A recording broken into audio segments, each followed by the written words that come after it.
300 people don't just disappear. Not from a locked plantation, not on Christmas morning, not without a sound. But on December 25th, 1859, that's exactly what happened at Belmont Estate in South Carolina.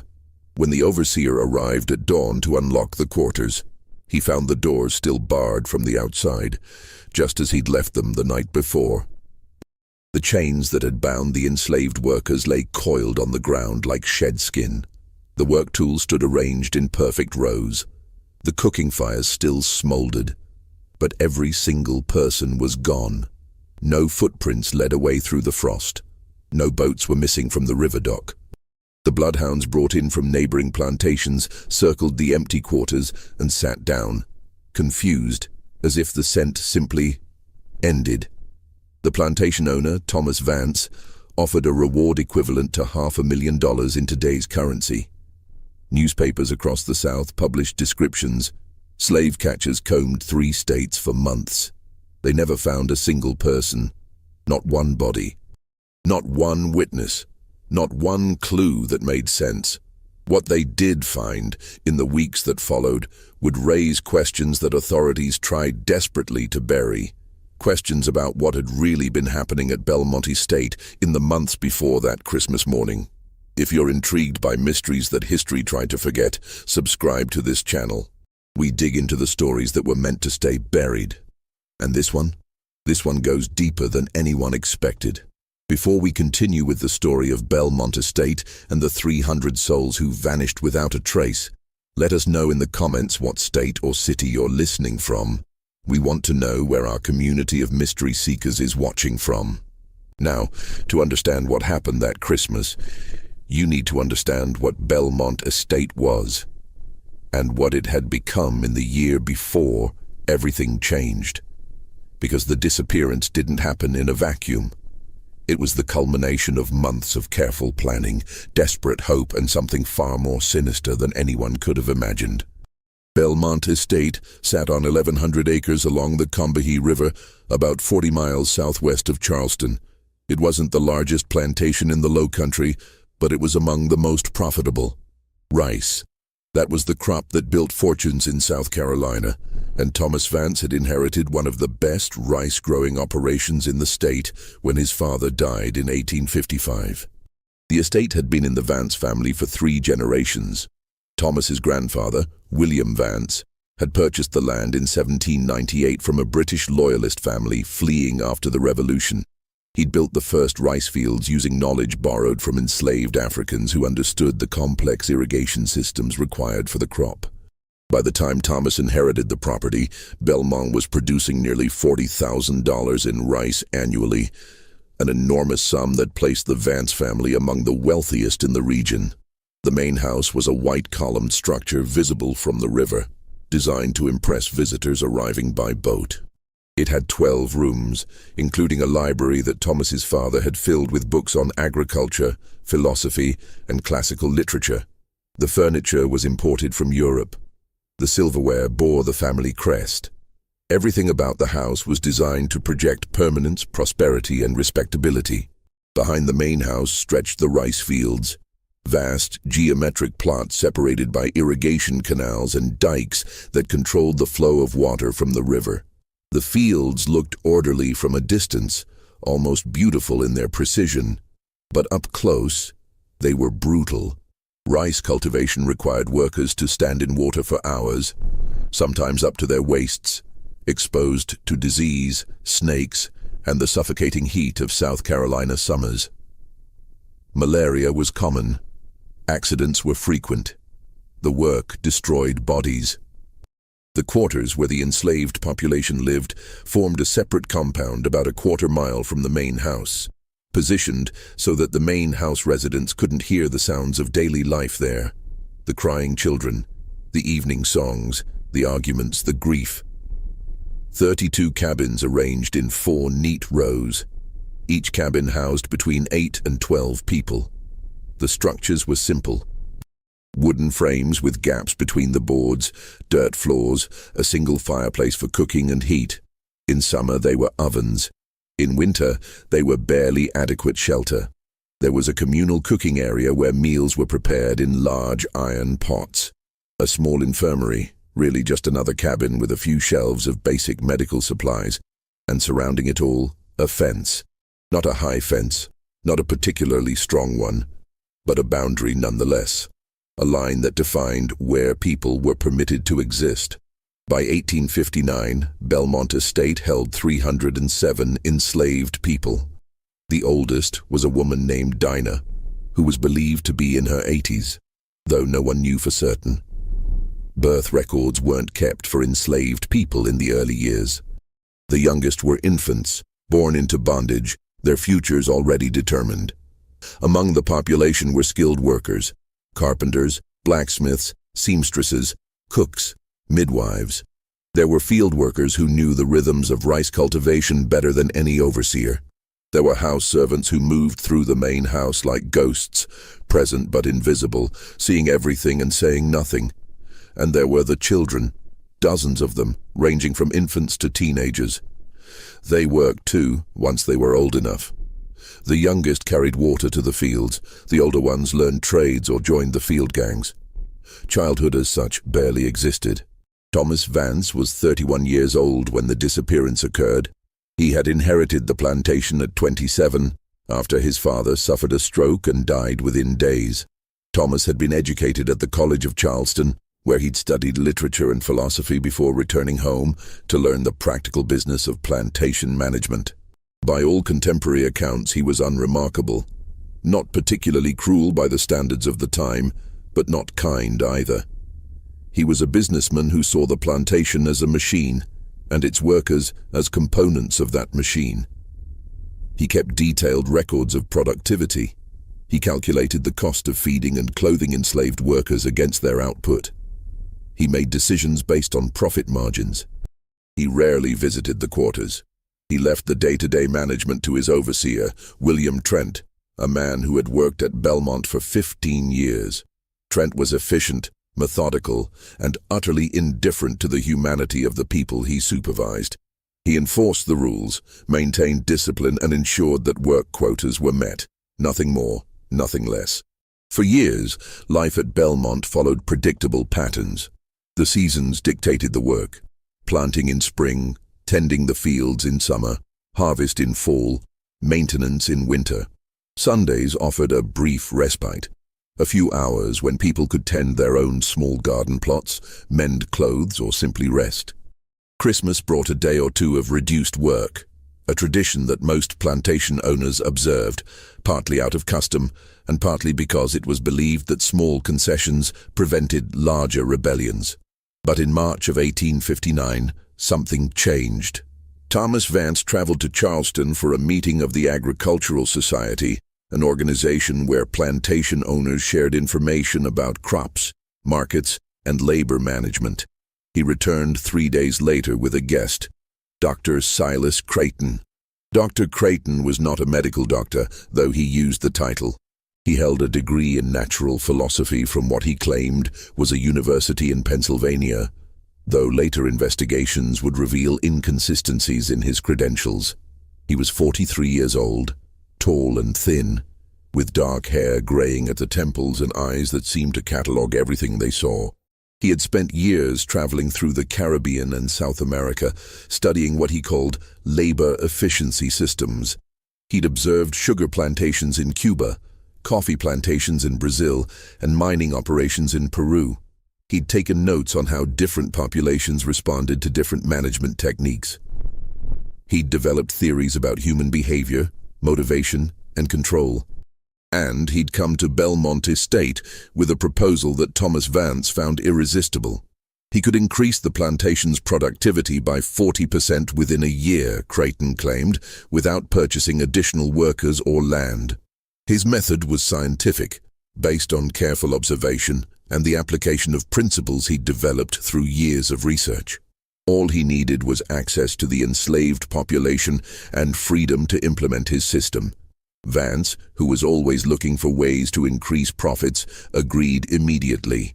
He offered Creighton room and board at the main house and a generous fee to be paid at the end of the year if the promised results materialized. Creighton arrived at Belmont with 3 large trunks of equipment. He spent the first week observing, walking through the fields, watching people work, taking notes in a leather-bound journal he carried everywhere. He spoke to no one except Vance and Trent. He simply watched. Then he requested a workspace.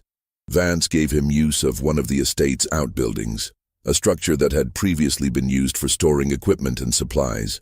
It was about 30 feet long and 20 feet wide, with a wooden floor, solid walls, and a few small windows.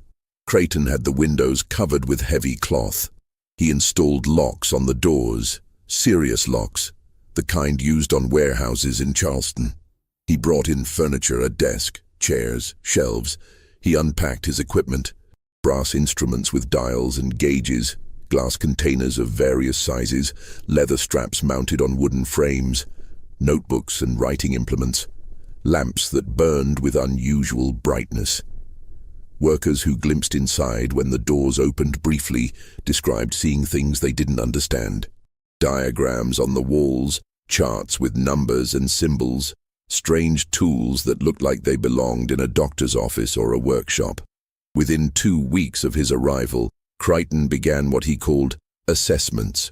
The first group was brought to his building on a Monday morning in late March. 5 people, 3 men and 2 women, all field workers in their 20s and 30s. Trent escorted them from the quarters to Creighton's building and left them there. They emerged 6 hours later.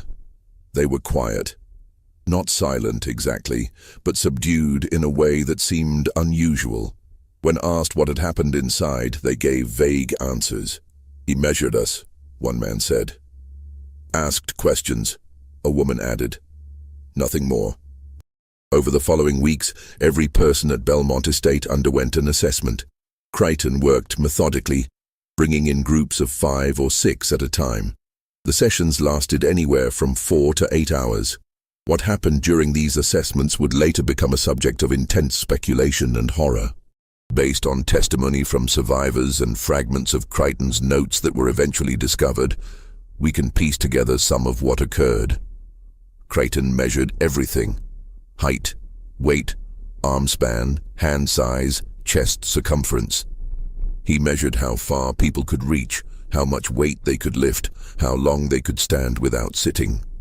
He timed how quickly they could complete simple tasks, picking up objects, moving from one side of the room to the other, responding to commands. He asked questions, hundreds of questions, about their families, their childhoods, their fears, their dreams, about what made them angry, what made them sad, what made them obedient. He asked about their relationships with other workers, with overseers, with the Vance family. He took notes on everything. Each person had a file, pages of observations written in Creighton's precise handwriting. And then there were the tests. These were more disturbing. Creighton would present people with scenarios, hypothetical situations, and ask how they would respond. He would show them objects and ask them to identify uses. He would give them tasks that seemed pointless, arranging blocks and patterns, repeating sequences of numbers, standing in uncomfortable positions for extended periods, and observe how they reacted. Some people found the assessments merely tedious, others found them deeply unsettling. There was something about Creighton's manner, the way he watched, the way he wrote in his notebook, the way he seemed to be looking not at them but through them, that created a profound sense of unease. But the assessments were only the beginning. Once Creighton had completed his initial observations, he began implementing what he called his system. The work schedule was restructured. People were reassigned to different tasks based on criteria only Creighton understood. Some field workers were moved to maintenance duties. Some house servants were sent to the fields. The changes seemed arbitrary, but Creighton insisted they were based on careful analysis of each person's capabilities and psychological profile. Rations were adjusted. Some people received more food, particularly those Creighton had identified as high-value workers. Others received less. The reductions were small at first, barely noticeable, but they created a hierarchy that hadn't existed before. Work quotas were modified. Some tasks now had specific time limits. Failure to meet these limits resulted in what Crichton called corrective interventions. And then there were the treatments. These began in May, about 2 months after Crichton's arrival. Workers who showed signs of what Crichton called reduced efficiency, illness, exhaustion, or simply moving too slowly, were taken to his building for correction. These sessions were different from the assessments. They lasted longer, sometimes an entire day. And the people who underwent treatment came back, changed. The changes were subtle at first. A field worker named Marcus, who had always been talkative and quick to laugh, returned from a treatment session quiet and focused. He worked faster than before, never pausing to rest, never speaking unless spoken to. His wife said he barely slept anymore. He would lie awake at night, staring at the ceiling, as if he'd forgotten how to rest. A woman named Lily, who had been recovering from a fever, underwent treatment and returned moving mechanically, as if her body was operating on instructions her mind wasn't fully processing. She would start a task and continue it until someone physically stopped her, even if the task was complete. A young man named Benjamin developed a tremor in his hands after his treatment. The tremor was constant, making fine work difficult. But he never complained. He never asked for help. He simply worked through it, his hands shaking, his face expressionless. By summer, fear had begun to spread through the quarters. People whispered about Crichton's building. They called it the correction house or simply his place, speaking of it in hushed tones. Parents warned children to work hard, to never give Trent or Crichton a reason to notice them. But working hard wasn't always enough. Crichton's criteria for who needed treatment seemed to expand. At first, it was only people who were clearly struggling, the sick, the injured, the exhausted. But gradually, others were selected. People who asked too many questions, people who seemed to be forming close friendships with others, people who sang certain songs or told certain stories. It was as if Crichton was trying to identify and eliminate something, some quality or characteristic that he saw as problematic. And then people started dying. The first death occurred in early July. Henry was 32 years old, a field worker who had been at Belmont his entire life. He was strong, healthy, known for his ability to work long hours in the brutal heat without complaint. He had a wife, Clara, and 3 children. In late June, Crichton selected Henry for treatment. The reason wasn't clear. Henry hadn't been sick or slow. But Trent brought him to the correction house on a Tuesday morning. He emerged 2 days later. Clara said he was different immediately. He wouldn't speak to her. He wouldn't eat. He would stand in their cabin staring at the wall for hours. When she tried to touch him, he flinched away. In the fields, he worked with a strange intensity, moving faster than seemed humanly possible, never stopping, never resting. Other workers tried to talk to him, but he didn't respond. It was as if he couldn't hear them, or as if he'd forgotten how to process language. After 4 days, he collapsed in the field. The other workers carried him to the infirmary, where he lay on a cot, his eyes open but unseeing. He died that night without ever speaking again. The official cause of death was listed as fever, but everyone knew that wasn't right. Henry hadn't had a fever. He'd had something else, something that had been done to him in Crichton's building. 3 more people died over the next 2 weeks. All of them had recently undergone treatment. All of them exhibited similar symptoms: withdrawal, mechanical behavior, inability to eat or sleep, followed by sudden collapse. Crichton showed no concern.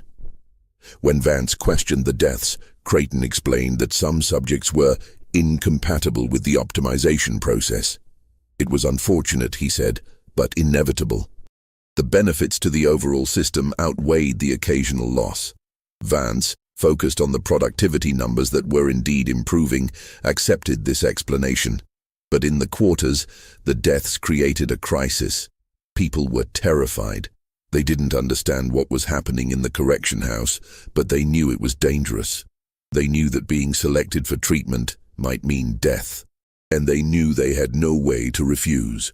In August, a woman named Ruth tried to run. She was 24 years old, a house servant who worked in the main house kitchen. She had been selected for treatment, and was scheduled to report to Creighton's building the following morning. Instead, she ran. She left in the middle of the night, taking nothing with her, heading north through the woods. She made it 6 miles before the dogs found her at dawn. The punishment was public and brutal. Vance, who rarely involved himself in discipline, made an exception. Ruth was whipped in front of the assembled population, a reminder of what happened to those who tried to escape. But the whipping wasn't the end of it. Afterward, she was taken to Creighton's building for what he called behavioral correction. She was inside for 3 days. When she emerged, she could walk and work, but she never spoke again. Not a word, not a sound. Her eyes were open, but they seemed empty, as if something essential had been removed. People who had known Ruth said it was like looking at a shell. The person who had been Ruth, who had loved singing, who had told funny stories, who had dreamed of freedom, was gone. What came back was something else. The incident with Ruth marked a turning point. Before there had been fear. Now there was terror. And beneath the terror, something else was growing, rage. But rage alone wasn't enough. The people at Belmont Estate had learned, through generations of bondage, that open rebellion was suicide. The system was designed to crush resistance. The laws, the weapons, the dogs, the neighboring plantations that would send reinforcements, all of it was arrayed against them. If they were going to act, they would need to be smart. They would need to be careful. They would need to plan. And they would need to do it in a way that Creighton, with all his observations and measurements and psychological theories, would never detect. If you're as disturbed by this as we are, hit that like button and let us know in the comments what you think was really happening in Creighton's building. Because what comes next reveals that while Creighton thought he was controlling everything, he was actually missing the most important thing happening right under his nose. The truth is, while Creighton was conducting his experiments, convinced that he was breaking down individual will and preventing collective action, the people of Belmont Estate were doing something he never anticipated. They were organizing. The organization began in the most unlikely place, among the children. At Belmont Estate, as at most plantations, enslaved children occupied a strange position. They were too young to be seen as serious threats, too small to be worth the constant surveillance that adults endured.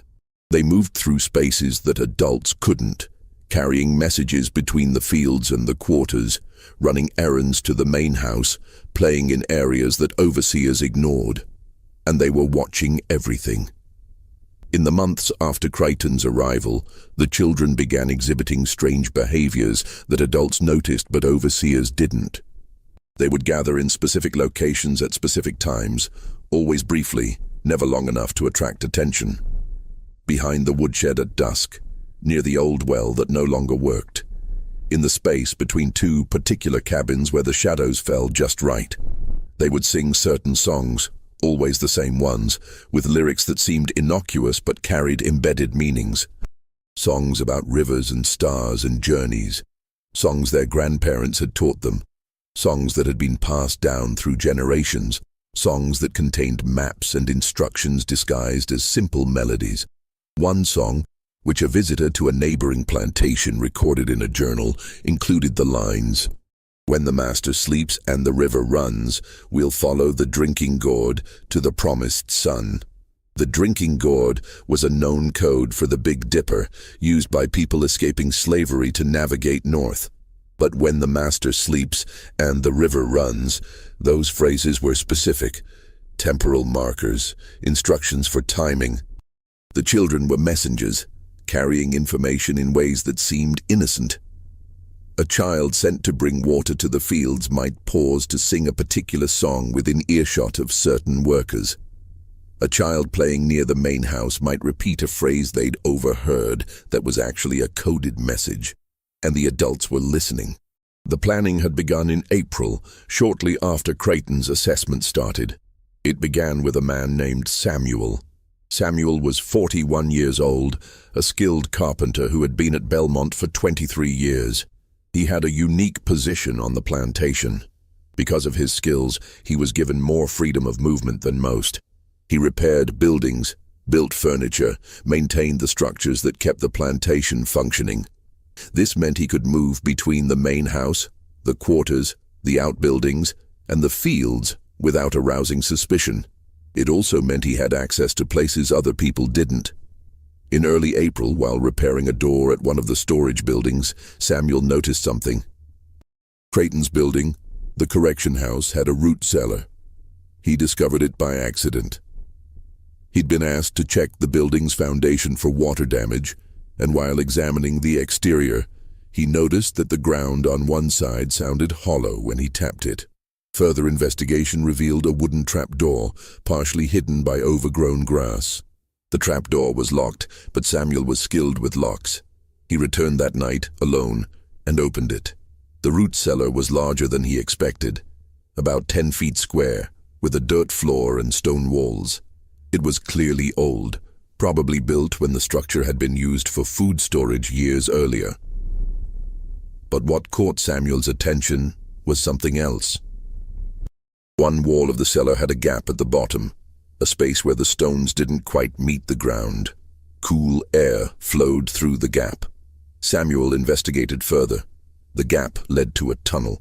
The tunnel was old, very old. It had been built decades earlier as part of the plantation's original drainage system, designed to divert water from the rice fields during heavy rains. The system had been replaced years ago with a more efficient design, and the old tunnels had been sealed and forgotten. But this one hadn't been completely sealed. It was still passable. Samuel explored as far as he dared that first night. The tunnel was about 4 feet high and 3 feet wide, shored up with timber that was rotting in places but still mostly intact. It ran underground, heading in the direction of the river. He couldn't follow it all the way. He didn't have enough light, and he needed to get back before his absence was noticed. But he'd seen enough. The tunnel was a way out. Over the next week, Samuel told 3 people, his wife, Rachel, and 2 men he trusted absolutely, Daniel and Joseph. Both were field workers, both were strong and smart, and both had families they were desperate to protect. They began to plan. The tunnel would need to be cleared. Parts of it had collapsed over the years, and debris blocked sections of the passage. They would need to shore up weak points. They would need to determine where it led and whether it was actually passable all the way to the river.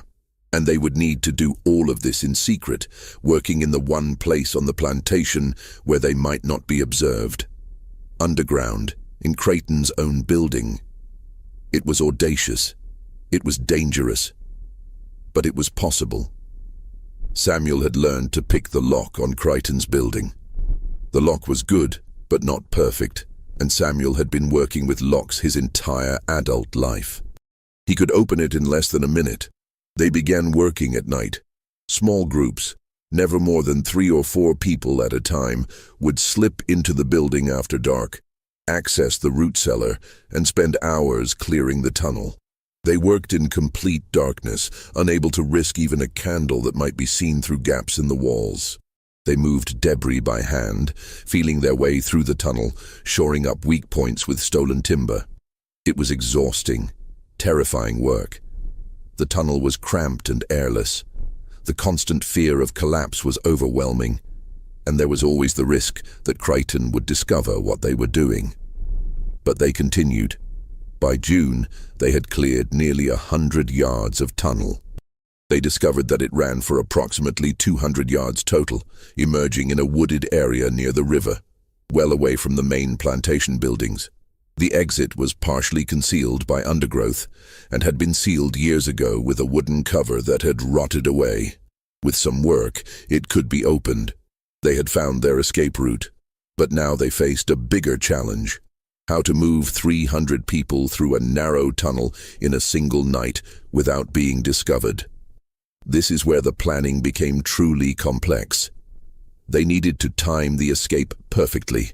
It would have to be a night when security was relaxed, when overseers were distracted, when they would have the maximum amount of time before the disappearance was discovered. Christmas was the obvious choice. It was the one day each year when plantation owners traditionally gave enslaved workers a brief respite. Most overseers took the day off. The main house would be focused on its own celebrations. Security would be at its lowest. But there were still problems. The cabins were locked from the outside every night. The chains that bound certain individuals, those considered flight risks, were secured with locks that only Trent and Vance had keys for. They would need to solve these problems, and they would need to coordinate 300 people, men, women, children, elderly, sick, to move silently and quickly through a tunnel that could only accommodate a few people at a time. The planning consumed the summer and fall. More people were brought into the conspiracy, but carefully, selectively.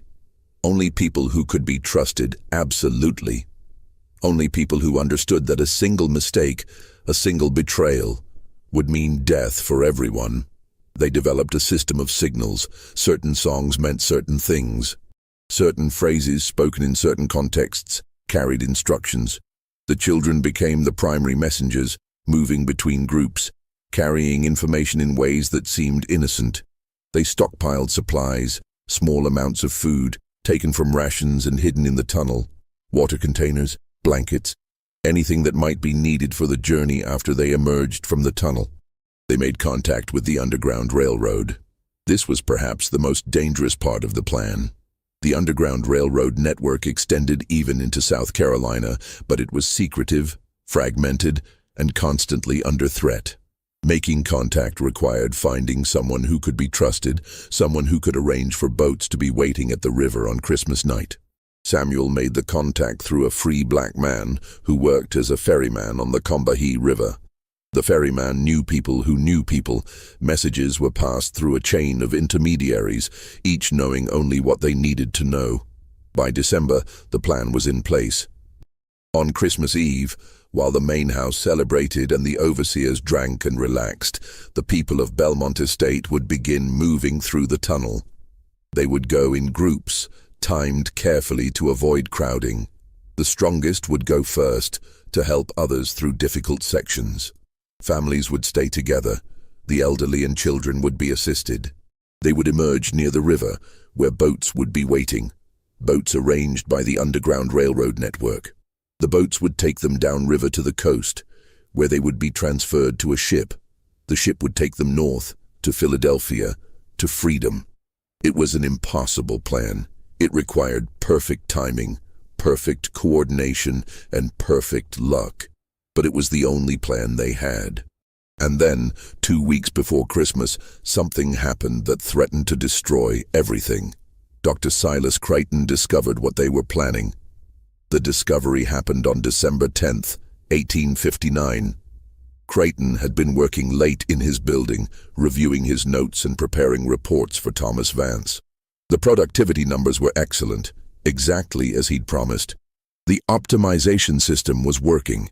Vance was pleased, but Creighton had noticed something odd in recent weeks. Small things, inconsistencies. Certain workers who should have been exhausted were showing unusual energy. People who should have been isolated were displaying signs of coordination. There were patterns in behavior that didn't match his predictions. Creighton was a man who believed in patterns. His entire system was built on the idea that human behavior was predictable, controllable, measurable.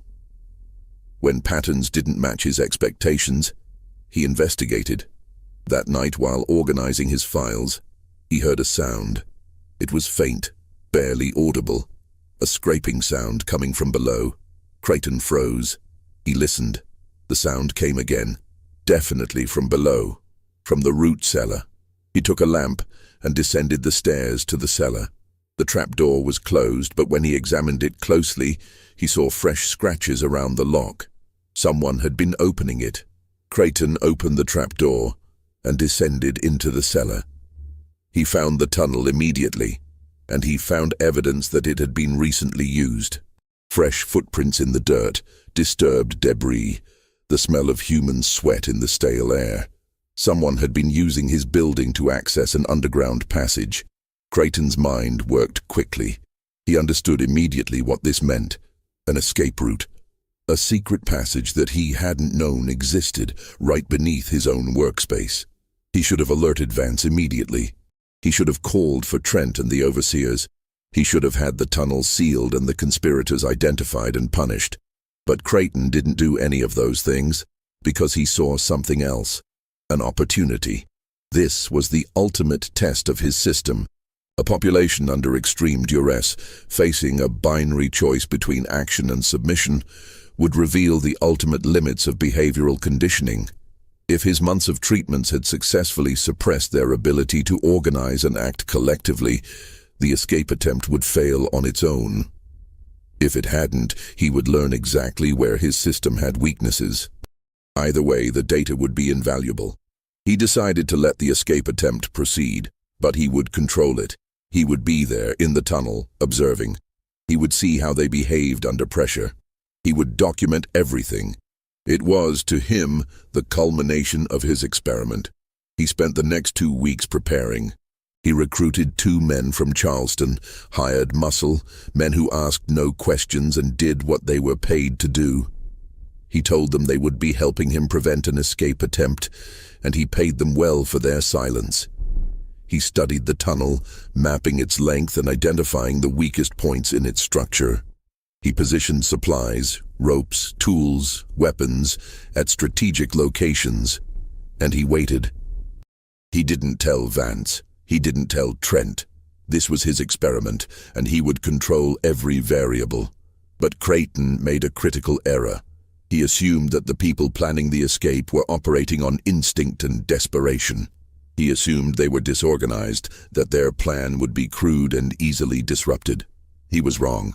Because the people of Belmont Estate had been planning for 8 months, they had anticipated problems, they had backup plans, and they had something Creighton, with all his theories and measurements, had never understood. They had each other. On Christmas Eve, as the sun set over the Combahee River, the final preparations began. In the quarters, people moved through their evening routines as they always did. They cooked meals, they tended to children, they sang songs. To any observer, it was a normal evening. But beneath the surface, something else was happening. Signals were being passed. Final instructions were being given. People were saying goodbye to the places they'd lived, the graves of family members they would never see again, the small pieces of life they'd managed to build in captivity.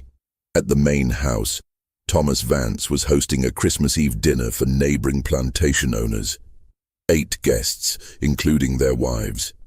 The dining room was lit with candles. The table was laden with food. Wine flowed freely. Vance was in excellent spirits. The year had been profitable. Creighton's system had worked exactly as promised. The future looked bright. In the overseer's house, William Trent sat with his wife, drinking whiskey and looking forward to a rare day off. He'd locked the quarters himself, as he did every night. Everything was secure. In Creighton's building, the doctor waited in the darkness of the root cellar, his 2 hired men beside him. He had a lamp, but it was unlit. He didn't want to alert anyone to his presence. He had a pistol. He had his notebook. He was ready to observe. And in the quarters, as the last light faded from the sky, Samuel picked the lock on his cabin door. The escape had begun. The first group entered the tunnel at 8 o'clock. Samuel led them. 5 strong men who would clear any remaining obstacles and help others through difficult sections. They moved silently through the darkness, feeling their way along the tunnel walls, counting their steps to track their progress. Behind them, at carefully timed intervals, came more groups. Families stayed together. The elderly were assisted by younger workers. Children were carried. Everyone moved in complete silence. The tunnel was cramped and terrifying. The air was thick and stale. The darkness was absolute. But people kept moving, driven by the knowledge that freedom was at the other end. By 9 o'clock, nearly 100 people had entered the tunnel. That's when Creighton made his move. He lit his lamp. The sudden light in the tunnel was blinding. People froze, confused and terrified. Creighton stepped forward, his 2 hired men flanking him. He was positioned about halfway through the tunnel at a point where the passage narrowed. "Stop," he said. His voice echoed off the stone walls. For a moment no one moved. The people in front of Creighton were trapped between him and those behind them. The people behind couldn't see what was happening but could sense that something was wrong. Creighton raised his pistol. "You will return to the quarters," he said. "This escape attempt is over." But then something happened that Creighton hadn't anticipated. Someone started singing. It was a woman's voice, coming from somewhere in the darkness behind Creighton. One of the songs the children had been singing for months.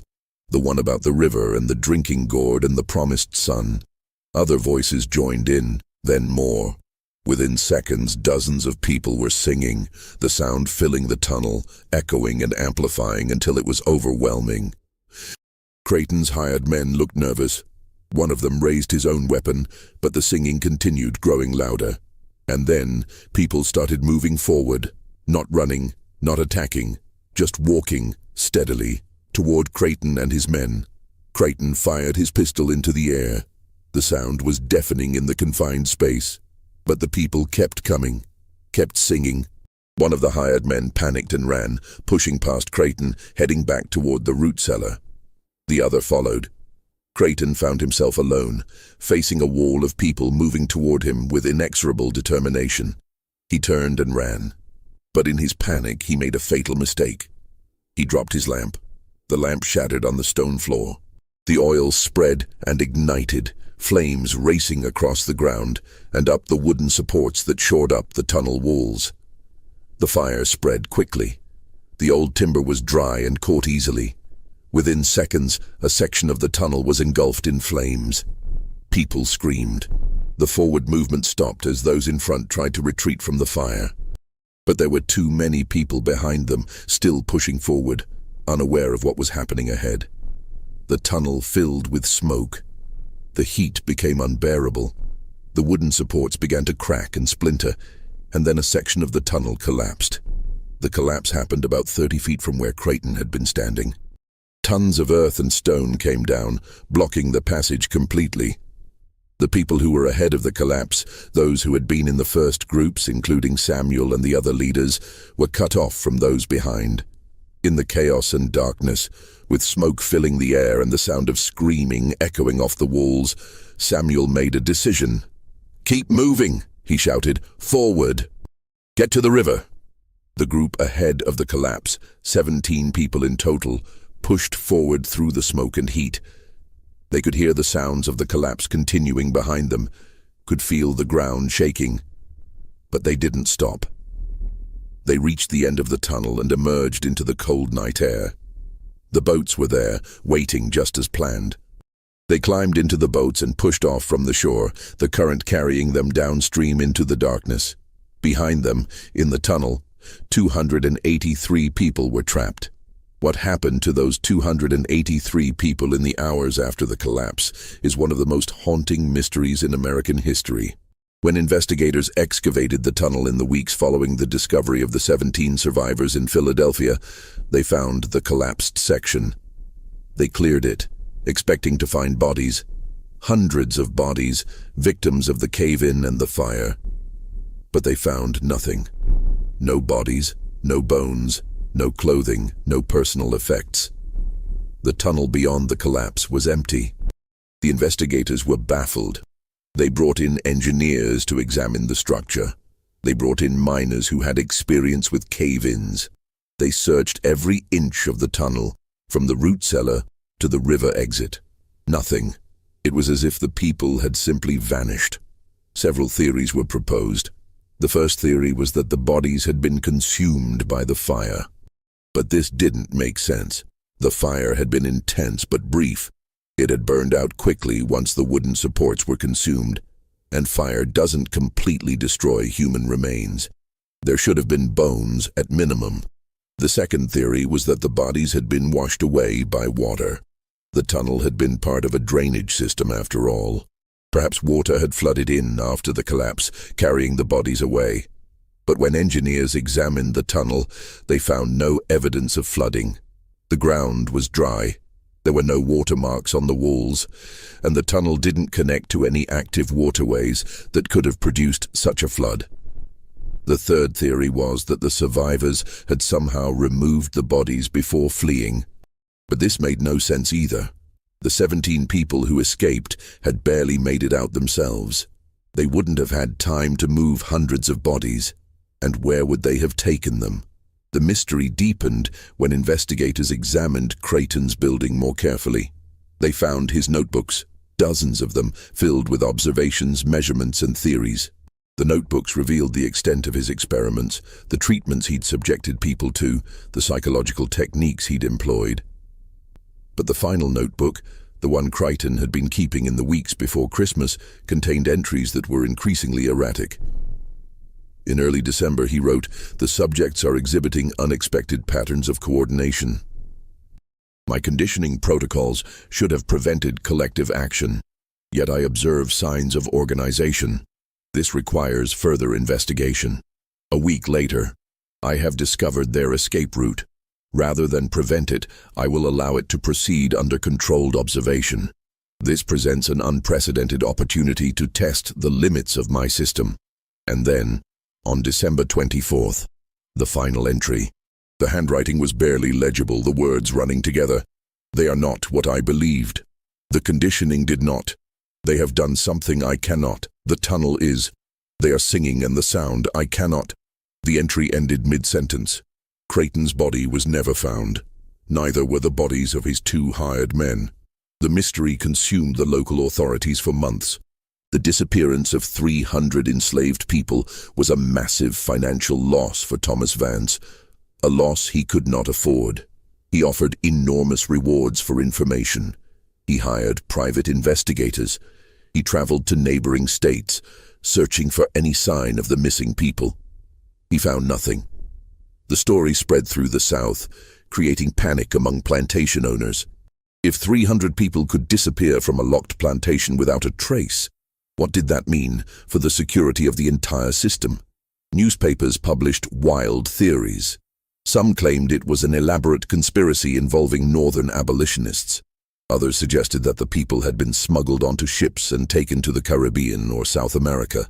A few even proposed supernatural explanations, though these were quickly dismissed by serious investigators.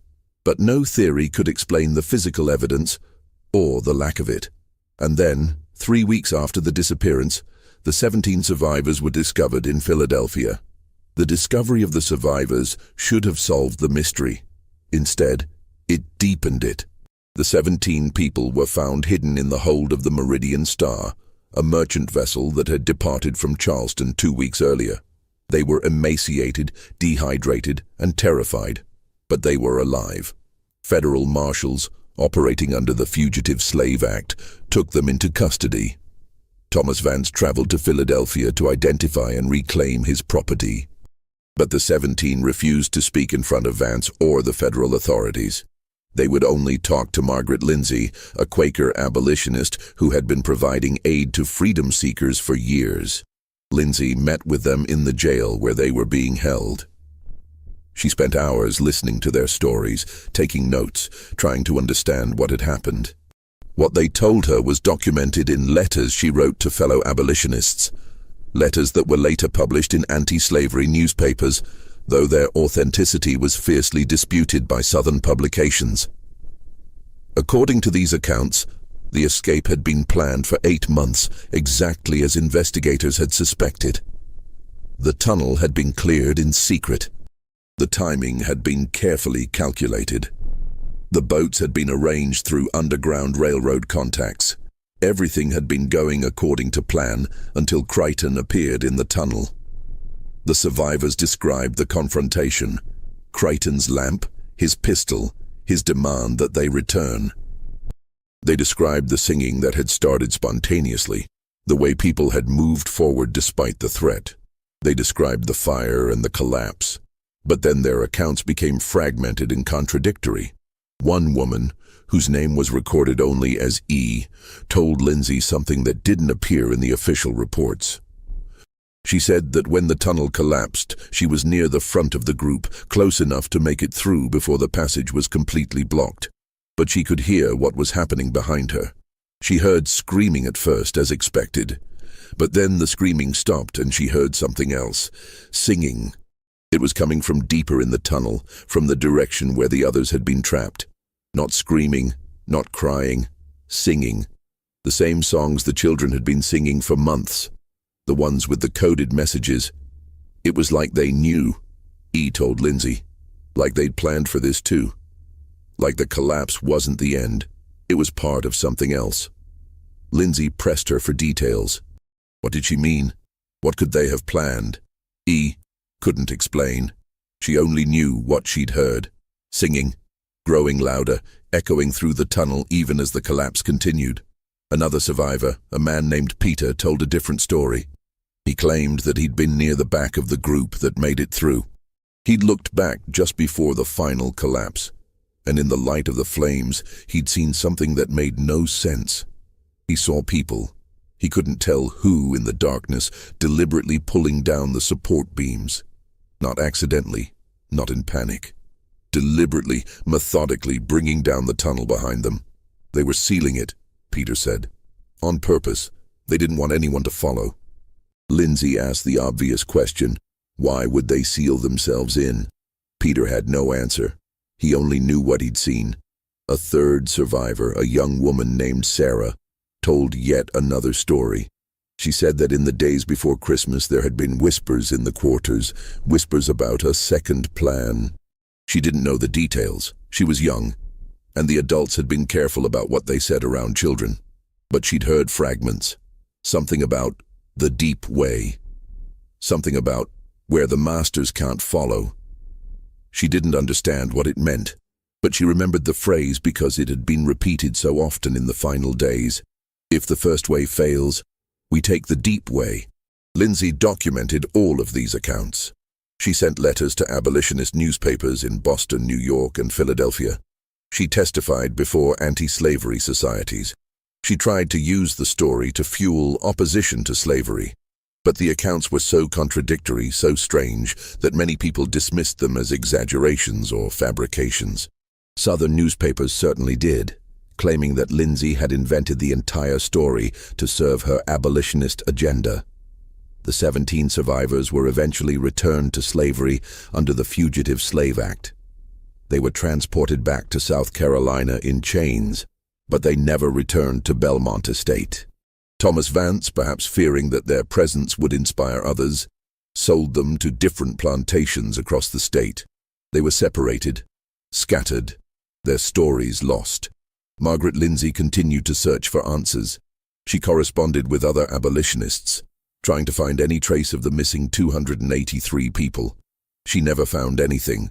In the months and years following the disappearance, there were scattered reports, fragments of information that suggested the missing people might have survived, might have found freedom, but each report raised more questions than it answered. In February of 1860, a rice merchant named Thomas Garrett was traveling through the coastal swamps about 15 miles south of Belmont Estate. He was following an old hunting trail when he came across something unexpected. A camp. It was recent. The fire pit still contained warm ashes. There were signs that many people had been there. Makeshift shelters constructed from branches and moss, areas where the ground had been cleared for sleeping, discarded tools. But the camp was empty. Whoever had been there was gone. Garrett reported the discovery to local authorities.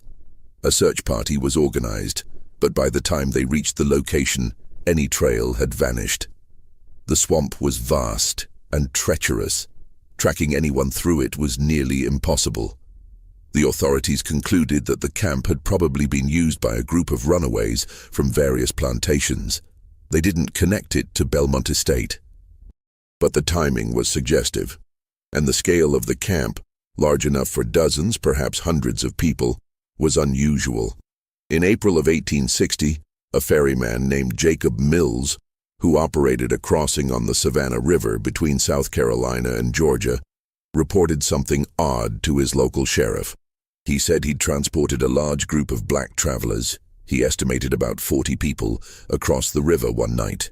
They'd paid him in gold coins, which was unusual. Enslaved people didn't have gold. Even free black people rarely had that kind of money. Mills said the group had been quiet, organized, and purposeful. They'd crossed at night, heading into Georgia, and disappeared into the woods on the other side. When the sheriff investigated, he found no trace of the group, and Mills couldn't provide detailed descriptions. It had been dark, and he'd been more interested in the gold than in the faces of his passengers. The story was dismissed as probably unrelated to Belmont Estate. After all, Georgia was a long way from the Combahee River. How could people have traveled that far without being detected? But the gold was interesting. Where would escaped slaves have gotten gold? In June of 1860, a shopkeeper in Wilmington, North Carolina, reported selling supplies to a woman who spoke with an accent he couldn't place. She'd bought food, blankets, and medical supplies, a lot of them, more than one person would need. She'd paid in cash, and she'd been polite, but distant. When the shopkeeper tried to make conversation, asking where she was from, she'd given vague answers and left quickly. The shopkeeper remembered her because of the way she spoke. He said it was like she'd forgotten how to form certain words, like she was relearning language. This report, too, was dismissed. North Carolina was even farther from Belmont Estate. The connection seemed impossible, but the description of the woman's speech was haunting. It matched descriptions of some of the people who had undergone Creighton's treatments, people who had emerged from the correction house changed, struggling with language and memory. Could she have been one of the missing people from Belmont? And if so, how had she gotten to North Carolina? There were other reports scattered across the South over the next 2 years. A group of black travelers seen on a road in Virginia. A community of free black people in Tennessee that seemed to have appeared suddenly. Rumors of a settlement deep in the Appalachian Mountains where people lived in secret, away from white society. None of these reports were confirmed.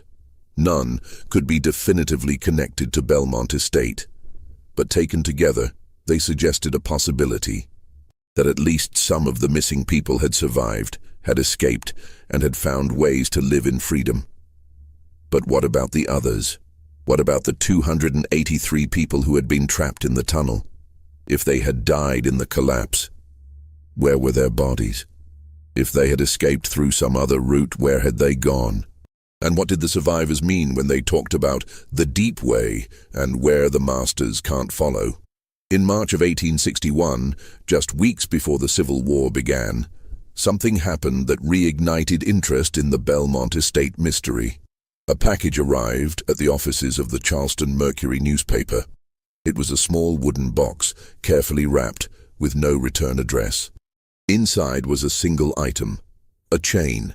It was one of the chains that had been found at Belmont Estate on Christmas morning, the chains that had bound certain individuals and had been found unlocked and carefully arranged. The chain was accompanied by a note, written in careful, elegant script on good paper. "We are not lost. We are free. And we remember." The note was unsigned. The newspaper published a brief article about the package, including a description of the chain and a transcription of the note.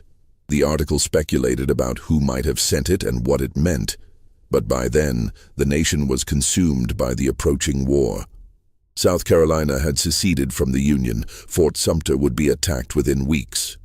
The mystery of Belmont Estate, which had dominated local news for over a year, faded from public attention. Thomas Vance lost his plantation during the war.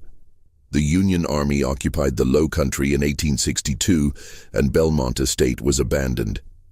The enslaved people who had remained, those who hadn't disappeared on Christmas, were freed. Vance never recovered financially. He died in 1867, still offering a reward for information about the disappearance, still searching for answers.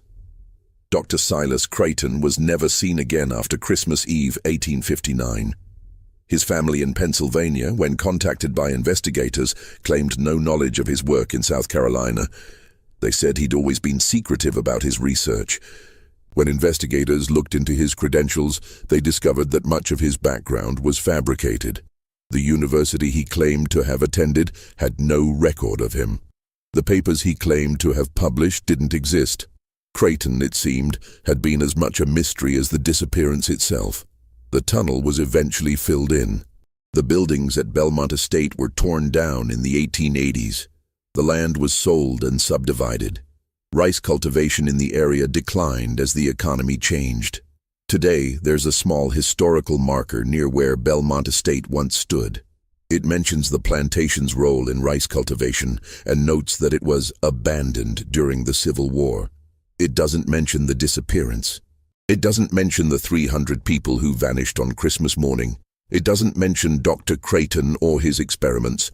The story has been largely forgotten, but the mystery remains. Over the years, historians and researchers have proposed various theories about what happened to the missing people of Belmont Estate. Theory 1. Mass death in the tunnel.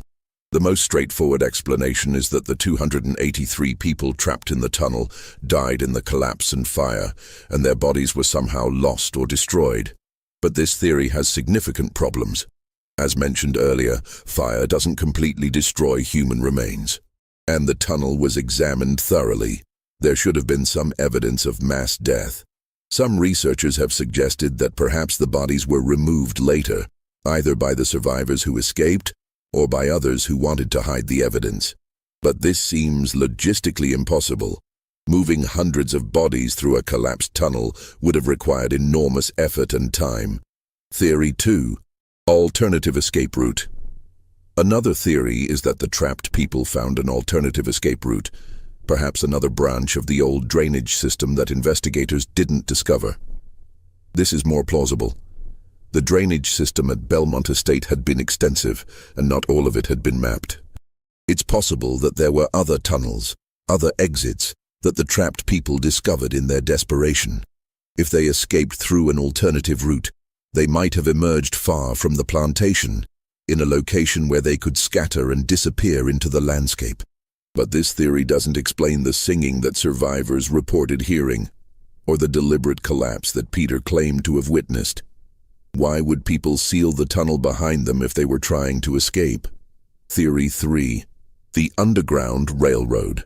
Some historians have suggested that the Underground Railroad network was more extensive and better organized than previously believed, and that it managed to evacuate the trapped people through some secret means.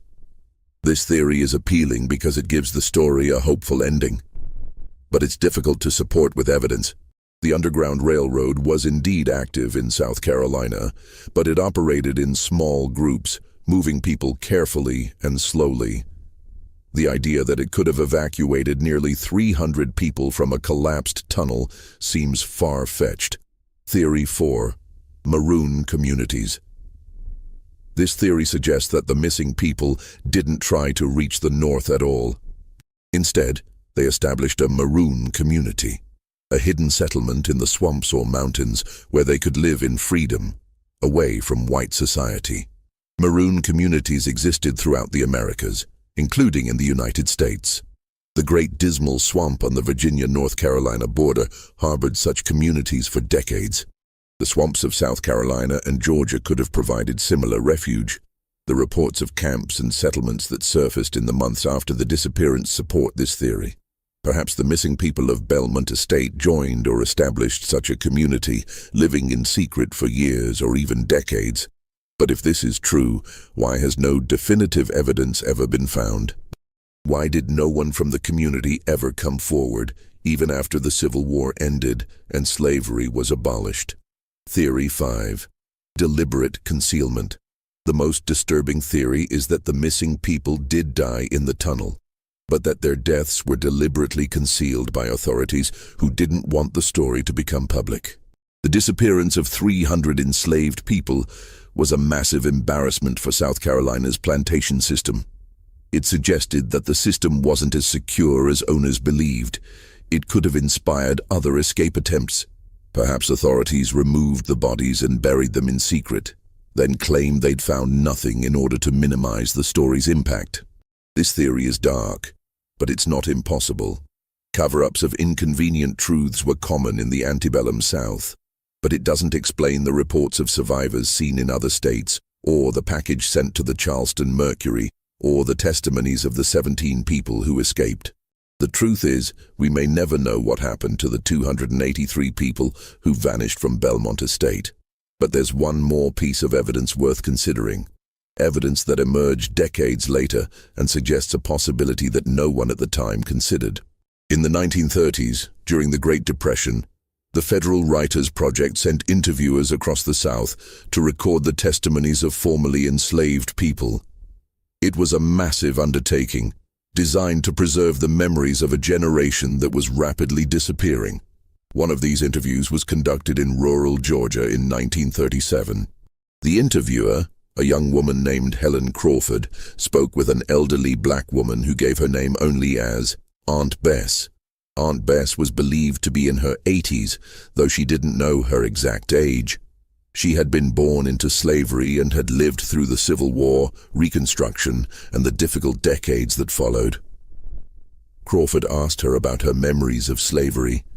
Aunt Bess spoke about the plantation where she'd grown up, about the work she'd done, about the family members she'd lost. And then Crawford asked if she remembered anything unusual from that time, any stories that had stuck with her over the years. Aunt Bess was quiet for a long moment. Then she said, "I remember before the war. I remember people talking about the plantation where everybody walked away. It was down in South Carolina near the river. My grandmother told me about it. She said it was a Christmas miracle." Crawford asked her to explain. "My grandmother said they didn't run," Aunt Bess continued. "They walked, together, and they went somewhere the masters couldn't follow, because the masters didn't believe it existed." Crawford asked what she meant. "Where did they go?" Aunt Bess smiled. "Freedom," she said. "They went to freedom. And once you really believe in it, really believe it's possible, you can find ways to get there that nobody else can see." Crawford pressed her for more details. Did her grandmother know anyone from that plantation? Did she know what actually happened? Aunt Bess shook her head. "My grandmother just said that sometimes, when people have nothing left to lose, they find strength they didn't know they had. And sometimes when people work together, really together, they can do things that seem impossible." She paused, then added, "My grandmother said the masters never understood that. They thought if you broke people down one by one, you could control them. But they didn't understand that breaking people down could also bring them together, that shared suffering could become shared strength." The interview is preserved in the Library of Congress, part of the Federal Writers Project collection.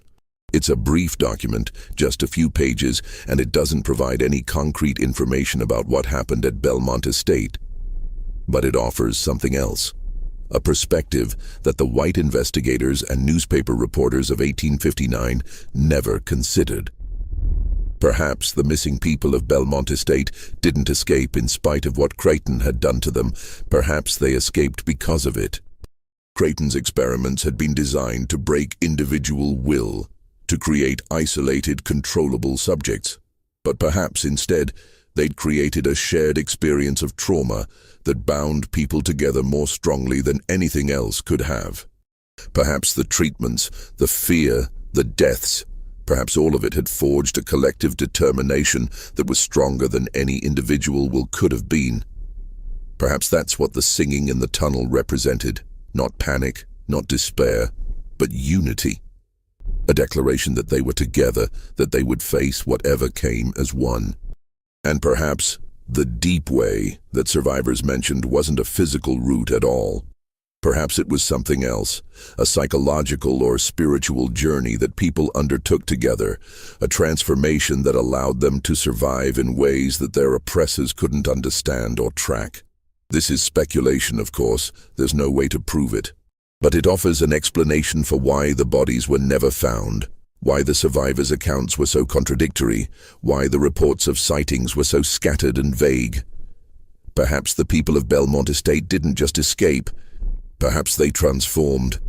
Perhaps they found a way to exist that was so different from what their masters expected that they became, in effect, invisible. What do you think happened to the missing people of Belmont Estate? Do you believe they found freedom, or did something else occur that night in the tunnel? Leave your thoughts in the comments below. And if this story has made you think about the mysteries that history leaves behind, share this video with someone who loves unsolved mysteries. Hit that like button to support our content and subscribe to never miss stories like this. There are more mysteries waiting to be explored. The mystery of Belmont Estate has never been officially solved. The 17 survivors who were captured in Philadelphia and returned to slavery were eventually freed during the Civil War.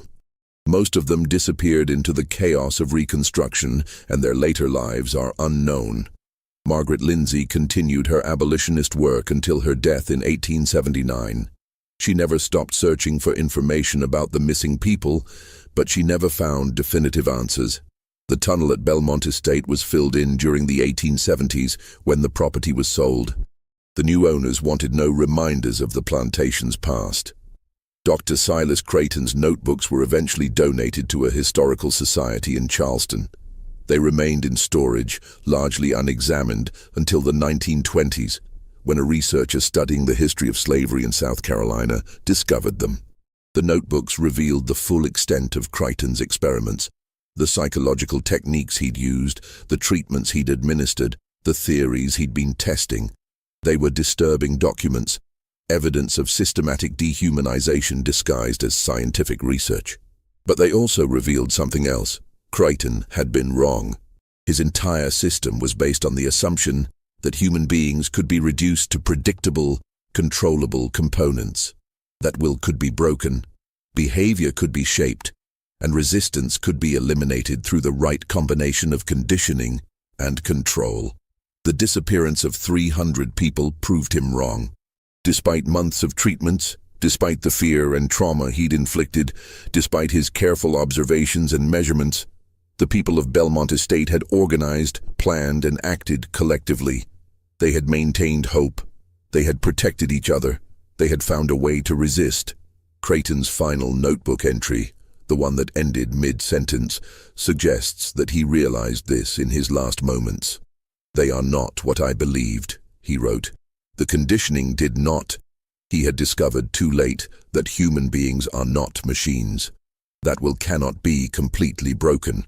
That people, even in the most desperate circumstances, can find ways to maintain their humanity and fight for their freedom. The chain that was sent to the Charleston Mercury in 1861 was never traced to a specific sender, but its message was clear. We are not lost. We are free, and we remember. Whether the missing people of Belmont Estate all survived, whether they found freedom, whether they established communities where they could live in peace, these questions remain unanswered. But perhaps the most important truth is this: they tried.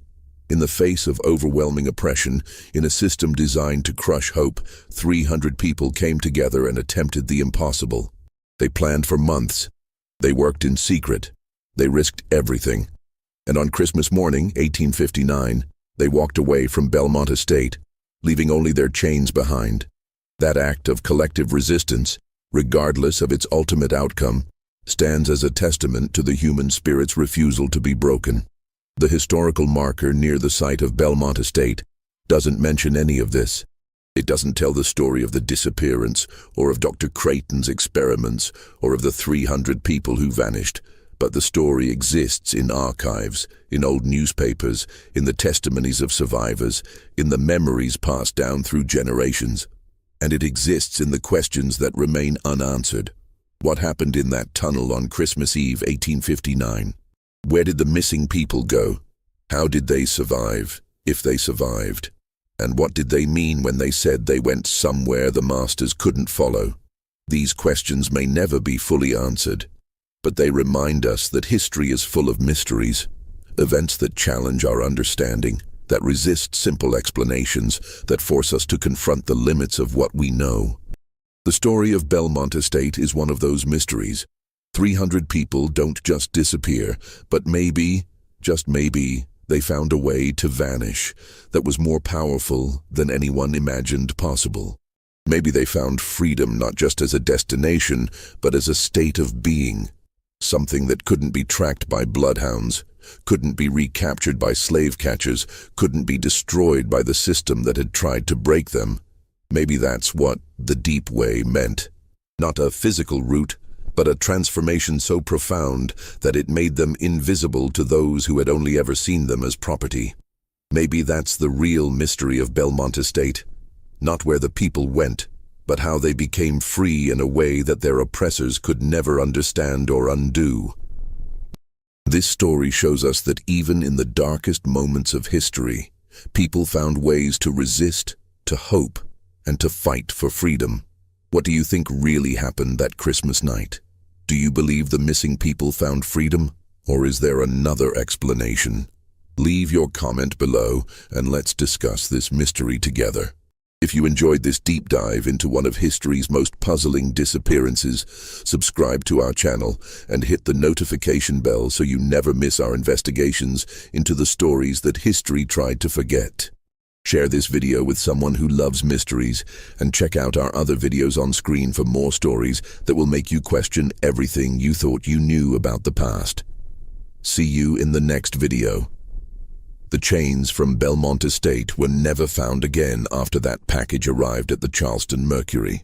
But somewhere in South Carolina, in the swamps and forests that have reclaimed what used to be plantation land, there might still be traces of what happened that Christmas night.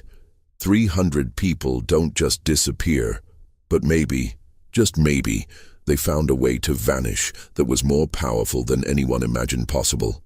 And maybe their story, the story of how they came together, how they planned, how they walked away from bondage, is more important than knowing exactly where they went. Because the act of walking away, the act of choosing freedom even in the face of impossible odds, is itself a kind of victory. And that victory, that choice, that moment when 300 people said no more and walked into the unknown together, that's the real story of Belmont Estate. That's the story that history tried to forget. But we remember.